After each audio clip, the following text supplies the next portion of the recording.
E aí pessoal, tudo bom? Hoje a gente vai continuar falando mais um pouquinho sobre listas. Na semana que vem a gente continua ainda em listas, só que mais especificamente falando de matrizes. No capítulo anterior, nos exercícios da aula passada eu comentei com vocês que a gente pode acessar os índices da lista não só através das posições 0, 1, 2, 3 e assim sucessivamente, mas também através de índices negativos. Na verdade, se eu quero pegar o último elemento de uma lista, vamos supor que eu tenho uma lista de tamanho 5. Se eu quero pegar o último elemento dessa lista, o último elemento está na posição de índice 4. L na posição 4 retornaria o último elemento da lista. L na posição 5 daria erro e o programa iria abortar. Então estaria incorreto eu fazer L na posição len de L. O correto para eu pegar o último elemento é eu fazer L na posição len de L menos 1. Se eu quiser pegar o penúltimo elemento, L na posição len de L menos 2. Se eu quero o antepenúltimo, L na posição len de L menos 3 e assim sucessivamente, só que é o contrário. fique agora com o capítulo de hoje. Até agora a gente tinha duas formas de acessar os elementos. Eu poderia imaginar um contador que começa de 0 e vai aumentando, 0, 1, 2, 3 e assim sucessivamente. Eu poderia também pensar num contador que começaria de len de L menos 1 e iria voltando. Len de L menos 1, len de L menos 2, len de L menos 3. Só que o Python também permite que eu simplesmente omita esse len de L na hora de acessar o valor.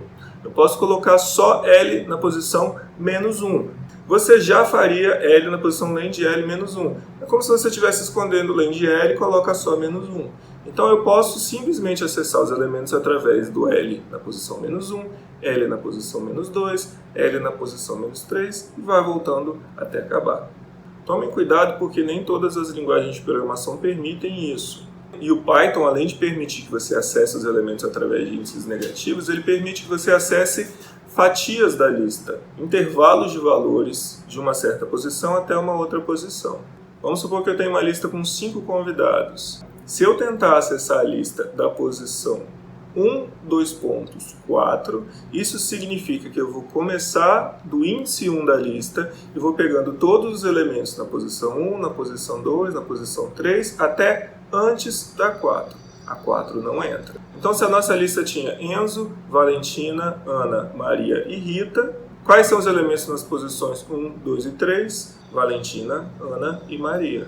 Se você quiser começar do início, você pode omitir o primeiro elemento do intervalo. Então, L na posição nada, 2 pontos, 4, vai começar desde o primeiro elemento, 0, 1, 2, 3 e para antes do 4. O elemento que está depois dos 2 pontos nunca entra na fatia. Então, dessa vez a gente colocou também o Enzo no resultado. Enzo, Valentina, Ana e Maria.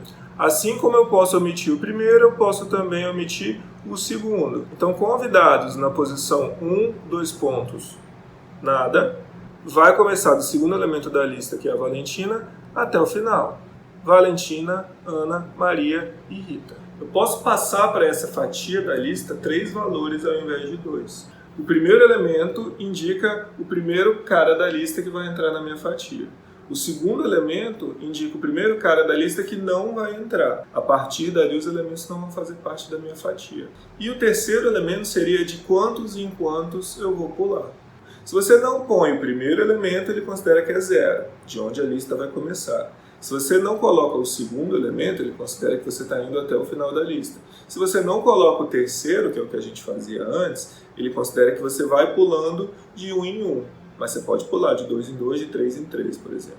Então, se eu tenho uma lista com 13 números, de 1 a 13, e eu tento acessar L na posição 2, 2 pontos, 8, 2 pontos, 2, significa que eu vou começar do cara que está na posição 2 da lista, vou pegando todos eles de 2 em 2 e os números a partir da posição 8 não entram mais no meu resultado. Se a gente simplesmente fizer print números nas posições 2, 2.8, 2.2, então vai sair quem? Vai sair 3, pula 2, 5, pula mais 2, 7, e aí quando chega no 8 em diante não entra mais. Cuidado que 8 é o índice, não é o elemento 8. Na posição 8 da nossa lista, quem a gente tem? O 9. Então a gente pode omitir o primeiro, significa que a gente começa do início. A gente pode omitir o segundo, significa que a gente vai até o final, e a gente pode também omitir o terceiro, que indica que ele vai pular de 1 em 1. Se eu omitir o primeiro e o segundo e quiser pular de 2 em 2, por exemplo, números nas posições nada, 2 pontos, nada, 2 pontos, 2, eu vou pegar todos os elementos da minha lista a partir do 0 até o final, de 2 em 2. 1, 3, 5, 7, 9 e assim sucessivamente. E agora a gente volta para a tal função range que vocês usavam já no semestre passado sem saber exatamente o que vocês estavam fazendo. E a gente vai falar dela agora porque os parâmetros da função range lembram um pouco essas fatias que a gente acabou de ver. Quando você fazia for i in range 10, é como se você estivesse criando uma lista com os 10 primeiros números inteiros não negativos. Quais são os 10 primeiros números inteiros não negativos? 0, 1, 2, 3, 4, 5, 6, 7, 8 e 9. Então imagina que você tem uma lista com os números 0 a 9 e você faz for i in essa lista. Cada vez que você entrar no loop, o i vai assumir os valores 0, 1, 2, 3 e assim sucessivamente. O range faz isso para você. O range evita que você tenha que criar essa lista de 0 até 9. Então, quando você faz for i in range 10, esse range 10 vai ser substituído pelo equivalente a uma lista que teria de 0 a 9. Se eu fizer simplesmente for i in range 10 print i, ele vai imprimir de 0 a 9, um embaixo do outro. Eu poderia fazer for i in range 10 print i, vírgula, end igual, abre aspas, dá um espacinho, fecha aspas. O que está dentro da aspas vai ser o que vai dividir os elementos do meu print. O padrão é o enter. Então você imprime um, vai para a linha de baixo, imprime outro, vai para a linha de baixo. Eu estou trocando o que ele vai inserir depois do último elemento. Se eu não colocar nenhum caractere entre as aspas, ele vai imprimir os números todos coladinhos. Se eu coloco um espaço, ele dá um espaço. Se eu coloco um tab, ele vai dar um espaço maior, vai dar um espaço referente a uma tabulação. Se eu coloco um tracinho, 1, traço 2, traço 3 e assim sucessivamente. Eu posso colocar o que eu quiser entre aspas e aí ele vai mudar a forma de imprimir os elementos que eu tenho no meu print. Vamos supor agora que eu tenho uma lista L com os elementos 10, 20, 30 e 40. Se eu fizer for i in range len de L, quer dizer o quê? Quem é len de L? Len de L é 4. Quem é range 4? Range 4 seria, como eu disse acima, uma lista com os elementos 0, 1, 2, 3. O que é 0, 1, 2, 3? 0, 1, 2, 3 são os índices dos elementos dessa lista que eu acabei de criar, que tem 4 elementos. A lista tem 4 elementos, os índices são 0, 1, 2, 3. Então, se eu quero iterar numa lista e eu quero usar os índices da lista, geralmente eu usava o enquanto. I igual a 0, enquanto I é menor que len de L, acesso L na posição I e tenho sempre que lembrar do I igual a I mais 1. Se você costuma esquecer do I igual a 0, se você costuma esquecer do I igual a I mais 1, você pode usar o range para isso. Você vai conseguir iterar sobre a lista usando os índices, mas sem ter que lembrar de inicializar com 0 e incrementar. Você pode fazer, portanto, for i in range len de L. Ele vai assumir que é cada um dos índices da lista e lá dentro, se você quiser, você pode usar esse índice para o que você quiser. Por exemplo, print L na posição I. A gente usou a função range até agora recebendo um parâmetro. Se eu quiser, eu posso passar 2 parâmetros para a função.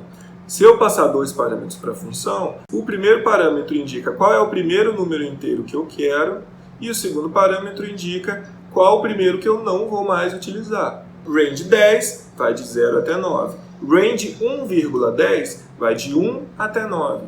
Range 2,10, 2, 3, 4, 5, 6, 7, 8 e 9. É como se o primeiro número fosse o primeiro cara que entra, igual a gente fazia lá na fatia da lista, e o segundo indica o primeiro que não vai entrar. Então, se eu faço for i in range 1,11, print i, o que ele vai imprimir? 1, 2, 3, 4, 5, 6, 7, 8, 9 e 10. A partir do 11 não entra mais. Então, se eu quiser fazer a soma dos números de 1 a 10, o que eu posso fazer?